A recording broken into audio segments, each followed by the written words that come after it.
எல்லாருக்கும் காலை வணக்கங்க. இன்னைக்கு பார்த்தீங்கன்னா, டெல்லியில காற்று மாசு அடைந்ததுனால கவர்மெண்ட்டுக்கு எதிரா போராட்டம் செஞ்சுட்ருக்காங்க. இதுக்கு முழுக்க காரணம் கவர்மெண்ட் மட்டும் இல்லைங்க. நம்மளும் தான்.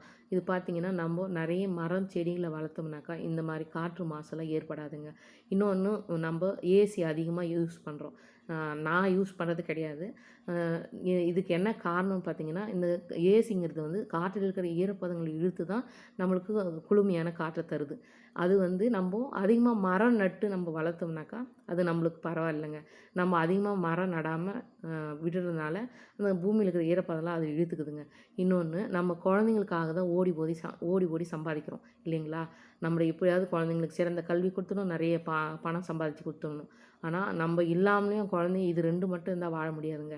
நோய் நொடி இல்லாத ஆரோக்கியம், சுத்தமான காத்து, சுத்தமான தண்ணி இதெல்லாம் இருந்தா தாங்க குழந்தைங்க ஆரோக்கியமா இருக்க முடியும். முடிஞ்ச அளவுக்கு காற்று மாசுபடாம இருக்கணும்னு நீங்க நினச்சீங்கனாக்கா, கண்டிப்பா வீட்டுக்கு ஒரு மரம் வளர்ப்போம். நன்றிங்க.